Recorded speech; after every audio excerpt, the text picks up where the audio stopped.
বনি ইসরাইলের জামানায় দুইজন ব্যক্তি, একজন ব্যক্তির নাম হেলাল, দ্বিতীয় ব্যক্তির নাম বেলাল। হেলাল বেলালকে ডাক দিয়া বলে, ভাই আপনি আমাকে কিছু স্বর্ণ ধার দেন, আমি আপনাকে সময় মতো ফেরত দিয়া দিব। এইবার বেলাল ডাক দিয়া বলে, আমি আপনাকে ধার দিব, তবে আমার কিছু শর্ত আছে।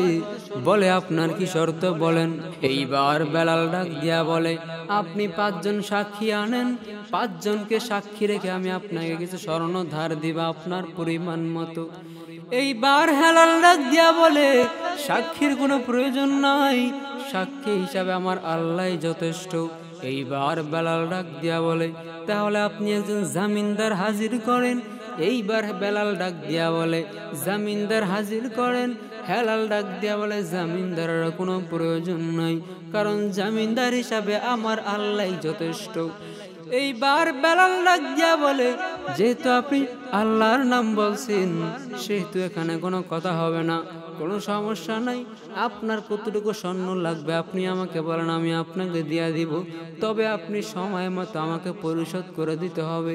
বেলাল এবার কিছু স্বর্ণ তাকে ধার দিল। স্বর্ণ ধার নিয়া এইবার হেলাল তার বাড়ির দিকে রওনা হয়ে গেল। জাহাজে করে, নৌকায় করে এইবার হেলাল তার বাড়িতে চলে গেল। স্বর্ণগুলো তার প্রয়োজন মতো তার ব্যবসায়িক কাজে খাটায় নিল। এইবার আস্তে আস্তে দিন গড়িয়ে আসছে। এইবার বেলালকে তার স্বর্ণ দিতে হবে, সময় চলে আসছে। যেই দিন দেওয়ার তারিখ, ওই দিন হেলাল এবার স্বর্ণ জোগাড় করিয়া বেলালের উদ্দেশ্যে রওনা দিছে।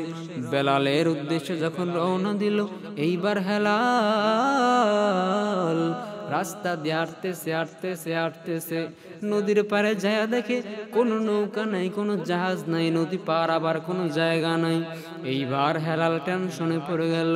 হেলাল এবার একটা কাঠের টুকরা হাতে নিল। এই কাঠের টুকরাটার মধ্যে হেলাল এবার কিছু স্বর্ণ রাখলো। পরিমাণ মতো স্বর্ণ রাখার পর এইবার বেলালের উদ্দেশ্যে একটা চিঠি লিখলো। এবার আল্লাহকে ডাক দিয়া বলে, মালিক, বেলাল যখন আমাকে ডাক দিয়া বলল, আপনি 5 জন সাক্ষী আনেন, আমি তখন বলছি আমার সাক্ষী হিসাবে আমার আল্লাহই যথেষ্ট। এইবার বেলাল বলছিল, তাহলে আপনি একজন জামিনদার হাজির করেন। আমি বলছি, জামিনদার হিসাবে আমার আল্লাহই যথেষ্ট। হে দয়ার মালিক, এই স্বর্ণ তোমার কাছে আমি আমানত দিলাম, আয় আল্লাহ তুমি এই স্বর্ণ হেফাজতে রাখিও। এই স্বর্ণ তুমি বেলালকে দিয়া দিও, বেলালকে দেওয়ার দায়িত্ব তোমার। এইবার হেলাল এই কাঠের টুকরাটার মধ্যে চিঠিটা লেখে কাঠটা একবার নদীতে ভাসায় দিল। নদীতে এই কাঠটা ভাসানোর পর এইবার বেলাল আল্লাহর নাম নিয়ে নিজের বাড়িতে চলে গেল। ওইদিকে বেলাল অপেক্ষায় দাঁড়ায় আছে নদীর পারে, কখন আমার স্বর্ণ আসবে, আমি আমার স্বর্ণ হাতে গ্রহণ করে নেব।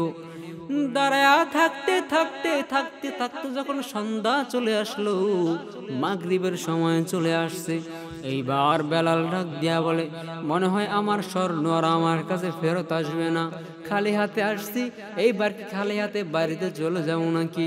বলে, না না, নদীর মধ্যে একটা কাঠ ভাসতেছে। বেলাল চিন্তা করলো, এই কাঠটা আমি আমার বাড়িতে নিয়ে যাই, আমি ভাত রান্না করতে পারবো, আগুন জ্বালাইতে পারবো। এই কথা চিন্তা করিয়া এইবার বেলাল এই নদীর থেকে কাঠটা নিজের হাতে নিল। কাঠটা হাতে নিয়া এইবার বেলাল বাড়ির উদ্দেশ্যে রওনা দিয়ে দিল। বাড়িতে যাওয়ার পর এই কাঠটা বেলাল তার স্ত্রীর হাতে দিল। স্ত্রীকে ডাক দিয়া বলে, বিবি আমার, এই কাঠটা তুমি টুকরো টুকরো করে রেখে দাও, আগুন জ্বালাইতে পারবো, ভাত রান্না করতে পারবো। এইবার স্ত্রী যখন কাঠটাকে 2 টুকরা করলো, 2 টুকরা করার পর এইবার স্ত্রী দেখে কাঠের মধ্যে কিছু স্বর্ণ এবং একটা চিঠি রাখা। এইবার আল্লাহর বান্দাকে ডাকা হলো। আল্লাহর বান্দা এই চিঠিটা পড়ার পর দেখতেছে চিঠির মধ্যে লেখা, আয় আল্লাহ, বেলাল যখন সাক্ষীর কথা বলল, আমি তোমার নাম বলছি। বেলাল যখন জামিনদারের কথা বলল, আমি তোমার কথা বলছি। আয় আল্লাহ, এই চিঠিটা আয় আল্লাহ এবং এই স্বর্ণ তোমার হাতে আমানত দিলাম, আয় আল্লাহ তুমি এই স্বর্ণ বেলালের হাতে পৌঁছে দিও। বনি ইসরাইলের জামানায় দুইজন ব্যক্তি, একজন ব্যক্তির নাম হেলাল, দ্বিতীয় ব্যক্তির নাম বেলাল। হেলাল বেলালকে ডাক দিয়া বলে, ভাই আপনি আমাকে কিছু স্বর্ণ ধার দেন, আমি আপনাকে সময় মতো ফেরত দিয়া দিব। এইবার বেলাল ডাক দিয়া বলে, আমি আপনাকে ধার দিব, তবে আমার কিছু শর্ত আছে। বলে, আপনার কি শর্ত বলেন। এইবার বেলাল ডাক দিয়া বলে, আপনি 5 জন সাক্ষী আনেন, 5 জনকে সাক্ষী রেখে আমি আপনাকে কিছু স্বর্ণ ধার দিব আপনার পরিমাণ মতো। এইবার হেলাল ডাক দিয়া বলে, সাক্ষীর কোনো প্রয়োজন নাই, সাক্ষী হিসাবে আমার আল্লাহই যথেষ্ট। এইবার বেলাল ডাক দিয়া বলে, তাহলে আপনি একজন জামিনদার হাজির করেন। এইবার বেলাল ডাক দিয়া বলে, জামিনদার হাজির করেন। হেলাল ডাক দিয়া বলে, জামিনদারের কোনো প্রয়োজন নাই, কারণ জামিনদার হিসাবে আমার আল্লাহই যথেষ্ট। এইবার বেলাল ডাক দিয়া বলে, যেহেতু আপনি আল্লাহর নাম বলছেন, সেহেতু এখানে কোনো কথা হবে না, কোনো সমস্যা নাই। আপনার কতটুকু স্বর্ণ লাগবে আপনি আমাকে বলেন, আমি আপনাকে দিয়া দিব, তবে আপনি সময় মতো আমাকে পরিশোধ করে দিতে হবে। বেলাল এবার কিছু স্বর্ণ তাকে ধার দিল। স্বর্ণ ধার নিয়া এইবার হেলাল তার বাড়ির দিকে রওনা হয়ে গেল। জাহাজে করে, নৌকায় করে এইবার হেলাল তার বাড়িতে চলে গেল। স্বর্ণগুলো তার প্রয়োজন মতো তার ব্যবসায়িক কাজে খাটায় নিল। এইবার আস্তে আস্তে দিন গড়িয়ে আসছে। এইবার বেলালকে তার স্বর্ণ দিতে হবে, সময় চলে আসছে। যেই দিন দেওয়ার তারিখ, ওই দিন হেলাল এবার স্বর্ণ জোগাড় করিয়া বেলালের উদ্দেশ্যে রওনা দিছে। বেলালের উদ্দেশ্যে যখন রওনা দিল, এইবার হেলাল রাস্তা দিয়ে হাঁটতেছে। নদীর পারে যায় দেখে কোনো নৌকা নাই, কোনো জাহাজ নাই, নদী পার আবার কোনো জায়গা নাই। এইবার হেলাল টেনশনে পড়ে গেল। হেলাল এবার একটা কাঠের টুকরা হাতে নিল। এই কাঠের টুকরাটার মধ্যে হেলাল এবার কিছু স্বর্ণ রাখলো। পরিমাণ মতো স্বর্ণ রাখার পর এইবার বেলালের উদ্দেশ্যে একটা চিঠি লিখলো। এবার আল্লাহকে ডাক দিয়া বলে, মালিক, বেলাল যখন আমাকে ডাক দিয়া বলল, আপনি 5 জন সাক্ষী আনেন, আমি তখন বলছি আমার সাক্ষী হিসাবে আমার আল্লাহই যথেষ্ট। এইবার বেলাল বলছিল, তাহলে আপনি একজন জামিনদার হাজির করেন। আমি বলছি, জামিনদার হিসাবে আমার আল্লাহই যথেষ্ট। হে দয়ার মালিক, এই স্বর্ণ তোমার কাছে আমি আমানত দিলাম। আয় আল্লাহ, তুমি এই স্বর্ণ হেফাজতে রাখিও। এই স্বর্ণ তুমি বেলালকে দিয়া দিও, বেলালকে দেওয়ার দায়িত্ব তোমার। এইবার হেলাল এই কাঠের টুকরাটার মধ্যে চিঠিটা লেখে কাঠটা একবার নদীতে ভাসায় দিল। নদীতে এই কাঠটা ভাসানোর পর এইবার বেলাল আল্লাহর নাম নিয়ে নিজের বাড়িতে চলে গেল। ওইদিকে বেলাল অপেক্ষায় দাঁড়ায় আছে নদীর পারে, কখন আমার স্বর্ণ আসবে, আমি আমার স্বর্ণ হাতে গ্রহণ করে নেব। দাঁড়ায়া থাকতে যখন সন্ধ্যা চলে আসলো, মাগরিবের সময় চলে আসছে, এইবার বেলাল ডাক দিয়া বলে, মনে হয় আমার স্বর্ণ আর আমার কাছে ফেরত আসবে না, খালি হাতে আসছি, এইবার কি খালি হাতে বাড়িতে চলে যাবো নাকি? বলে, না না, নদীর মধ্যে একটা কাঠ ভাসতেছে। বেলাল চিন্তা করলো, এই কাঠটা আমি আমার বাড়িতে নিয়ে যাই, আমি ভাত রান্না করতে পারবো, আগুন জ্বালাইতে পারবো। এই কথা চিন্তা করিয়া এইবার বেলাল এই নদীর থেকে কাঠটা নিজের হাতে নিল। কাঠটা হাতে নিয়া এইবার বেলাল বাড়ির উদ্দেশ্যে রওনা দিয়ে দিল। বাড়িতে যাওয়ার পর এই কাঠটা বেলাল তার স্ত্রীর হাতে দিল। স্ত্রীকে ডাক দিয়া বলে, বিবি আমার, এই কাঠটা তুমি টুকরো টুকরো করে রেখে দাও, আগুন জ্বালাইতে পারবো, ভাত রান্না করতে পারবো। এইবার স্ত্রী যখন কাঠটাকে 2 টুকরা করলো, 2 টুকরা করার পর এইবার স্ত্রী দেখে কাঠের মধ্যে কিছু স্বর্ণ এবং একটা চিঠি রাখা। এইবার আল্লাহর বান্দাকে ডাকা হলো। আল্লাহর বান্দা এই চিঠিটা পড়ার পর দেখতেছে চিঠির মধ্যে লেখা, আয় আল্লাহ, বেলাল যখন সাক্ষীর কথা বলল, আমি তোমার নাম বলছি। বেলাল যখন জামিনদারের কথা বলল, আমি তোমার কথা বলছি। আয় আল্লাহ, এই চিঠিটা আয় আল্লাহ এবং এই স্বর্ণ তোমার হাতে আমানত দিলাম। আয় আল্লাহ, তুমি এই স্বর্ণ বেলালের হাতে পৌঁছে দিও। বনি ইসরাইলের জামানায় 2 জন ব্যক্তি, একজন ব্যক্তির নাম হেলাল, দ্বিতীয় ব্যক্তির নাম বেলাল। হেলাল বেলালকে ডাক দিয়া বলে, ভাই আপনি আমাকে কিছু স্বর্ণ ধার দেন, আমি আপনাকে সময় মতো ফেরত দিয়ে দিব। এইবার বেলাল ডাক দিয়া বলে, আমি আপনাকে ধার দিব, তবে আমার কিছু শর্ত আছে। বলে, আপনার কি শর্ত বলেন। এইবার বেলাল ডাক দিয়া বলে, আপনি 5 জন সাক্ষী আনেন, 5 জনকে সাক্ষী রেখে আমি আপনাকে কিছু স্বর্ণ ধার দিব আপনার পরিমাণ মতো। এইবার হেলাল ডাক দিয়া বলে, সাক্ষীর কোনো প্রয়োজন নাই, সাক্ষী হিসাবে আমার আল্লাহই যথেষ্ট। এইবার বেলাল ডাক দিয়া বলে, তাহলে আপনি একজন জামিনদার হাজির করেন। এইবার বেলাল ডাক দিয়া বলে, জামিনদার হাজির করেন।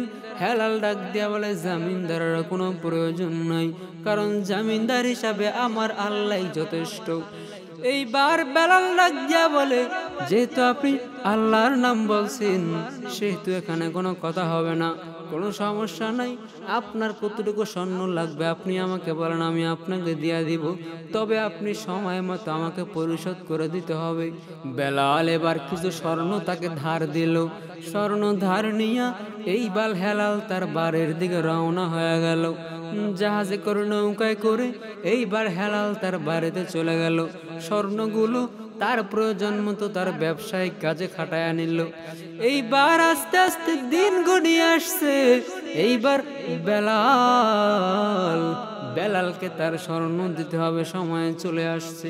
যেই দিন দেওয়ার তারিখ, ওই দিন হেলাল এবার স্বর্ণ জোগাড় করিয়া বেলালের উদ্দেশ্যে রওনা দিছে। বেলালের উদ্দেশ্যে যখন রওনা দিল, এইবার হেলাল রাস্তা দিয়ে হাঁটতেছে। নদীর পারে যায় দেখে কোনো নৌকা নাই, কোনো জাহাজ নাই, নদী পার আবার কোনো জায়গা নাই। এইবার হেলাল টেনশনে পড়ে গেল। হেলাল এবার একটা কাঠের টুকরা হাতে নিল। এই কাঠের টুকরাটার মধ্যে হেলাল এবার কিছু স্বর্ণ রাখলো। পরিমাণ মতো স্বর্ণ রাখার পর এইবার বেলালের উদ্দেশ্যে একটা চিঠি লিখলো। এবার আল্লাহকে ডাক দিয়া বলে, মালিক, বেলাল যখন আমাকে ডাক দিয়া বলল, আপনি 5 জন সাক্ষী আনেন, আমি তখন বলছি আমার সাক্ষী হিসাবে আমার আল্লাহই যথেষ্ট। এইবার বেলাল বলছিল, তাহলে আপনি একজন জামিনদার হাজির করেন। আমি বলছি, জামিনদার হিসাবে আমার আল্লাহই যথেষ্ট। হে দয়ার মালিক, এই স্বর্ণ তোমার কাছে আমি আমানত দিলাম। আয় আল্লাহ, তুমি এই স্বর্ণ হেফাজতে রাখিও। এই স্বর্ণ তুমি বেলালকে দিয়া দিও, বেলালকে দেওয়ার দায়িত্ব তোমার। এইবার হেলাল এই কাঠের টুকরাটার মধ্যে চিঠিটা লেখে কাঠটা একবার নদীতে ভাসায় দিল। নদীতে এই কাঠটা ভাসানোর পর এইবার বেলাল আল্লাহর নাম নিয়ে নিজের বাড়িতে চলে গেল। ওইদিকে বেলাল অপেক্ষায় দাঁড়ায় আছে নদীর পারে, কখন আমার স্বর্ণ আসবে, আমি আমার স্বর্ণ হাতে গ্রহণ করে নেব। দাঁড়ায়া থাকতে যখন সন্ধ্যা চলে আসলো, মাগরিবের সময় চলে আসছে, এইবার বেলাল ডাক দিয়া বলে, মনে হয় আমার স্বর্ণ আর আমার কাছে ফেরত আসবে না, খালি হাতে আসছি, এইবার কি খালি হাতে বাড়িতে চলে যাবো নাকি? বলে, না না, নদীর মধ্যে একটা কাঠ ভাসতেছে। বেলাল চিন্তা করলো, এই কাঠটা আমি আমার বাড়িতে নিয়ে যাই, আমি ভাত রান্না করতে পারবো, আগুন জ্বালাইতে পারবো। এই কথা চিন্তা করিয়া এইবার বেলাল এই নদীর থেকে কাঠটা নিজের হাতে নিল। কাঠটা হাতে নিয়া এইবার বেলাল বাড়ির উদ্দেশ্যে রওনা দিয়ে দিল। বাড়িতে যাওয়ার পর এই কাঠটা বেলাল তার স্ত্রীর হাতে দিল। স্ত্রীকে ডাক দিয়া বলে, বিবি আমার, এই কাঠটা তুমি টুকরো টুকরো করে রেখে দাও, আগুন জ্বালাইতে পারবো, ভাত রান্না করতে পারবো। এইবার স্ত্রী যখন কাঠটাকে 2 টুকরা করলো, 2 টুকরা করার পর এইবার স্ত্রী দেখে কাঠের মধ্যে কিছু স্বর্ণ এবং একটা চিঠি রাখা। এইবার আল্লাহর বান্দাকে ডাকা হলো। আল্লাহর বান্দা এই চিঠিটা পড়ার পর দেখতেছে চিঠির মধ্যে লেখা, আয় আল্লাহ, বেলাল যখন সাক্ষীর কথা বলল, আমি তোমার নাম বলছি। বেলাল যখন জামিনদারের কথা বলল, আমি তোমার কথা বলছি। আয় আল্লাহ, এই চিঠিটা আয় আল্লাহ এবং এই স্বর্ণ তোমার হাতে আমানত দিলাম। আয় আল্লাহ, তুমি এই স্বর্ণ বেলালের হাতে পৌঁছে দিও। বনি ইসরাইলের জামানায় দুইজন ব্যক্তি, একজন ব্যক্তির নাম হেলাল, দ্বিতীয় ব্যক্তির নাম বেলাল। হেলাল বেলালকে ডাক দিয়া বলে, ভাই আপনি আমাকে কিছু স্বর্ণ ধার দেন, আমি আপনাকে সময় মতো ফেরত দিয়া দিব। এইবার বেলাল ডাক দিয়া বলে, আমি আপনাকে ধার দিব, তবে আমার কিছু শর্ত আছে। বলে, আপনার কি শর্ত বলেন। এইবার বেলাল ডাক দিয়া বলে, আপনি 5 জন সাক্ষী আনেন, 5 জনকে সাক্ষী রেখে আমি আপনাকে কিছু স্বর্ণ ধার দিব আপনার পরিমাণ মতো। এইবার হেলাল ডাক দিয়া বলে, সাক্ষীর কোনো প্রয়োজন নাই, সাক্ষী হিসাবে আমার আল্লাহই যথেষ্ট। এইবার বেলাল ডাক দিয়া বলে, তাহলে আপনি একজন জামিনদার হাজির করেন। এইবার বেলাল ডাক দিয়া বলে, জামিনদার হাজির করেন। হেলাল ডাক দিয়া বলে, জামিনদারের কোনো প্রয়োজন নাই, কারণ জামিনদার হিসাবে আমার আল্লাহই যথেষ্ট। এইবার বেলাল ডাক দিয়া বলে, যেহেতু আপনি আল্লাহর নাম বলছেন, সেহেতু এখানে কোনো কথা হবে না, কোনো সমস্যা নাই। আপনার কতটুকু স্বর্ণ লাগবে আপনি আমাকে বলেন, আমি আপনাকে দিয়া দিব, তবে আপনি সময় মতো আমাকে পরিশোধ করে দিতে হবে। বেলাল এবার কিছু স্বর্ণ তাকে ধার দিল। স্বর্ণ ধার নিয়া এইবার হেলাল তার বাড়ির দিকে রওনা হয়ে গেল। জাহাজে করে, নৌকায় করে এইবার হেলাল তার বাড়িতে চলে গেল। স্বর্ণগুলো তার প্রয়োজন মতো তার ব্যবসায়িক কাজে খাটায় নিল। এইবার আস্তে আস্তে দিন গড়িয়ে আসছে। এইবার বেলালকে তার স্বর্ণ দিতে হবে, সময় চলে আসছে। যেই দিন দেওয়ার তারিখ, ওই দিন হেলাল এবার স্বর্ণ জোগাড় করিয়া বেলালের উদ্দেশ্যে রওনা দিছে। বেলালের উদ্দেশ্যে যখন রওনা দিল, এইবার হেলাল রাস্তা দিয়ে হাঁটতেছে। নদীর পারে যায় দেখে কোনো নৌকা নাই, কোনো জাহাজ নাই, নদী পার আবার কোনো জায়গা নাই। এইবার হেলাল টেনশনে পড়ে গেল। হেলাল এবার একটা কাঠের টুকরা হাতে নিল। এই কাঠের টুকরাটার মধ্যে হেলাল এবার কিছু স্বর্ণ রাখলো। পরিমাণ মতো স্বর্ণ রাখার পর এইবার বেলালের উদ্দেশ্যে একটা চিঠি লিখলো। এবার আল্লাহকে ডাক দিয়া বলে, মালিক, বেলাল যখন আমাকে ডাক দিয়া বলল, আপনি 5 জন সাক্ষী আনেন, আমি তখন বলছি আমার সাক্ষী হিসাবে আমার আল্লাহই যথেষ্ট। এইবার বেলাল বলছিল, তাহলে আপনি একজন জামিনদার হাজির করেন। আমি বলছি, জামিনদার হিসাবে আমার আল্লাহই যথেষ্ট। হে দয়ার মালিক, এই স্বর্ণ তোমার কাছে আমি আমানত দিলাম, আয় আল্লাহ তুমি এই স্বর্ণ হেফাজতে রাখিও। এই স্বর্ণ তুমি বেলালকে দিয়া দিও, বেলালকে দেওয়ার দায়িত্ব তোমার। এইবার হেলাল এই কাঠের টুকরাটার মধ্যে চিঠিটা লেখে কাঠটা একবার নদীতে ভাসায় দিল।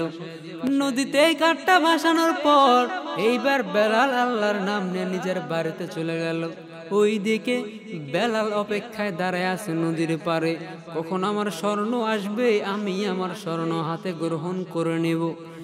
দাঁড়ায়া থাকতে যখন সন্ধ্যা চলে আসলো, মাগরিবের সময় চলে আসছে, এইবার বেলাল ডাক দিয়া বলে, মনে হয় আমার স্বর্ণ আর আমার কাছে ফেরত আসবে না, খালি হাতে আসছি, এইবার কি খালি হাতে বাড়িতে চলে যাবো নাকি? বলে, না না, নদীর মধ্যে একটা কাঠ ভাসতেছে। বেলাল চিন্তা করলো, এই কাঠটা আমি আমার বাড়িতে নিয়ে যাই, আমি ভাত রান্না করতে পারবো, আগুন জ্বালাইতে পারবো। এই কথা চিন্তা করিয়া এইবার বেলাল এই নদীর থেকে কাঠটা নিজের হাতে নিল। কাঠটা হাতে নিয়া এইবার বেলাল বাড়ির উদ্দেশ্যে রওনা দিয়ে দিল। বাড়িতে যাওয়ার পর এই কাঠটা বেলাল তার স্ত্রীর হাতে দিল। স্ত্রীকে ডাক দিয়া বলে, বিবি আমার, এই কাঠটা তুমি টুকরো টুকরো করে রেখে দাও, আগুন জ্বালাইতে পারবো, ভাত রান্না করতে পারবো। এইবার স্ত্রী যখন কাঠটাকে 2 টুকরা করলো, 2 টুকরা করার পর এইবার স্ত্রী দেখে কাঠের মধ্যে কিছু স্বর্ণ এবং একটা চিঠি রাখা। এইবার আল্লাহর বান্দাকে ডাকা হলো। আল্লাহর বান্দা এই চিঠিটা পড়ার পর দেখতেছে চিঠির মধ্যে লেখা, আয় আল্লাহ, বেলাল যখন সাক্ষীর কথা বলল, আমি তোমার নাম বলছি। বেলাল যখন জামিনদারের কথা বলল, আমি তোমার কথা বলছি। আয় আল্লাহ, এই চিঠিটা আয় আল্লাহ এবং এই স্বর্ণ তোমার হাতে আমানত দিলাম, আয় আল্লাহ তুমি এই স্বর্ণ বেলালের হাতে পৌঁছে দিও। বনি ইসরাইলের জামানায় 2 জন ব্যক্তি, একজন ব্যক্তির নাম হেলাল, দ্বিতীয় ব্যক্তির নাম বেলাল। হেলাল বেলালকে ডাক দিয়া বলে, ভাই আপনি আমাকে কিছু স্বর্ণ ধার দেন, আমি আপনাকে সময় মতো ফেরত দিয়ে দিব। এইবার বেলাল ডাক দিয়া বলে, আমি আপনাকে ধার দিব, তবে আমার কিছু শর্ত আছে। বলে, আপনার কি শর্ত বলেন। এইবার বেলাল ডাক দিয়া বলে, আপনি 5 জন সাক্ষী আনেন, 5 জনকে সাক্ষী রেখে আমি আপনাকে কিছু স্বর্ণ ধার দিব আপনার পরিমাণ মতো। এইবার হেলাল ডাক দিয়া বলে, সাক্ষীর কোনো প্রয়োজন নাই, সাক্ষী হিসাবে আমার আল্লাহই যথেষ্ট। এইবার বেলাল ডাক দিয়া বলে, তাহলে আপনি একজন জামিনদার হাজির করেন। এইবার বেলাল ডাক দিয়া বলে, জামিনদার হাজির করেন। হেলাল ডাক দিয়া বলে, জামিনদারের কোনো প্রয়োজন নাই, কারণ জামিনদার হিসাবে আমার আল্লাহই যথেষ্ট। এইবার বেলাল ডাক দিয়া বলে, যেহেতু আপনি আল্লাহর নাম বলছেন, সেহেতু এখানে কোনো কথা হবে না, কোনো সমস্যা নাই। আপনার কতটুকু স্বর্ণ লাগবে আপনি আমাকে বলেন, আমি আপনাকে দিয়া দিব, তবে আপনি সময় মতো আমাকে পরিশোধ করে দিতে হবে। বেলাল এবার কিছু স্বর্ণ তাকে ধার দিল। স্বর্ণ ধার নিয়া এইবার হেলাল তার বাড়ির দিকে রওনা হয়ে গেল। জাহাজে করে, নৌকায় করে এইবার হেলাল তার বাড়িতে চলে গেল। স্বর্ণগুলো তার প্রয়োজন মতো তার ব্যবসায়িক কাজে খাটায় নিল। এইবার আস্তে আস্তে দিন গড়িয়ে আসছে। এইবার বেলালকে তার স্বর্ণ দিতে হবে, সময় চলে আসছে। যেই দিন দেওয়ার তারিখ, ওই দিন হেলাল এবার স্বর্ণ জোগাড় করিয়া বেলালের উদ্দেশ্যে রওনা দিছে। বেলালের উদ্দেশ্যে যখন রওনা দিল, এইবার হেলাল রাস্তা দিয়ে হাঁটতেছে। নদীর পারে যায় দেখে কোনো নৌকা নাই, কোনো জাহাজ নাই, নদী পার আবার কোনো জায়গা নাই। এইবার হেলাল টেনশনে পড়ে গেল। হেলাল এবার একটা কাঠের টুকরা হাতে নিল। এই কাঠের টুকরাটার মধ্যে হেলাল এবার কিছু স্বর্ণ রাখলো। পরিমাণ মতো স্বর্ণ রাখার পর এইবার বেলালের উদ্দেশ্যে একটা চিঠি লিখলো। এবার আল্লাহকে ডাক দিয়া বলে, মালিক, বেলাল যখন আমাকে ডাক দিয়া বলল, আপনি 5 জন সাক্ষী আনেন, আমি তখন বলছি আমার সাক্ষী হিসাবে আমার আল্লাহই যথেষ্ট। এইবার বেলাল বলছিল, তাহলে আপনি একজন জামিনদার হাজির করেন। আমি বলছি, জামিনদার হিসাবে আমার আল্লাহই যথেষ্ট। হে দয়ার মালিক, এই স্বর্ণ তোমার কাছে আমি আমানত দিলাম। আয় আল্লাহ, তুমি এই স্বর্ণ হেফাজতে রাখিও। এই স্বর্ণ তুমি বেলালকে দিয়া দিও, বেলালকে দেওয়ার দায়িত্ব তোমার। এইবার হেলাল এই কাঠের টুকরাটার মধ্যে চিঠিটা লেখে কাঠটা একবার নদীতে ভাসায় দিল। নদীতে এই কাঠটা ভাসানোর পর এইবার বেলাল আল্লাহর নাম নিয়ে নিজের বাড়িতে চলে গেল। ওইদিকে বেলাল অপেক্ষায় দাঁড়ায় আছে নদীর পারে, কখন আমার স্বর্ণ আসবে, আমি আমার স্বর্ণ হাতে গ্রহণ করে নেব। দাঁড়ায়া থাকতে যখন সন্ধ্যা চলে আসলো, মাগরিবের সময় চলে আসছে, এইবার বেলাল ডাক দিয়া বলে, মনে হয় আমার স্বর্ণ আর আমার কাছে ফেরত আসবে না, খালি হাতে আসছি, এইবার কি খালি হাতে বাড়িতে চলে যাবো নাকি? বলে, না না, নদীর মধ্যে একটা কাঠ ভাসতেছে। বেলাল চিন্তা করলো, এই কাঠটা আমি আমার বাড়িতে নিয়ে যাই, আমি ভাত রান্না করতে পারবো, আগুন জ্বালাইতে পারবো। এই কথা চিন্তা করিয়া এইবার বেলাল এই নদীর থেকে কাঠটা নিজের হাতে নিল। কাঠটা হাতে নিয়া এইবার বেলাল বাড়ির উদ্দেশ্যে রওনা দিয়ে দিল। বাড়িতে যাওয়ার পর এই কাঠটা বেলাল তার স্ত্রীর হাতে দিল। স্ত্রীকে ডাক দিয়া বলে, বিবি আমার, এই কাঠটা তুমি টুকরো টুকরো করে রেখে দাও, আগুন জ্বালাইতে পারবো, ভাত রান্না করতে পারবো। এইবার স্ত্রী যখন কাঠটাকে 2 টুকরা করলো, 2 টুকরা করার পর এইবার স্ত্রী দেখে কাঠের মধ্যে কিছু স্বর্ণ এবং একটা চিঠি রাখা। এইবার আল্লাহর বান্দাকে ডাকা হলো। আল্লাহর বান্দা এই চিঠিটা পড়ার পর দেখতেছে চিঠির মধ্যে লেখা, আয় আল্লাহ, বেলাল যখন সাক্ষীর কথা বলল, আমি তোমার নাম বলছি। বেলাল যখন জামিনদারের কথা বলল, আমি তোমার কথা বলছি। আয় আল্লাহ, এই চিঠিটা আয় আল্লাহ এবং এই স্বর্ণ তোমার হাতে আমানত দিলাম। আয় আল্লাহ, তুমি এই স্বর্ণ বেলালের হাতে পৌঁছে দিও।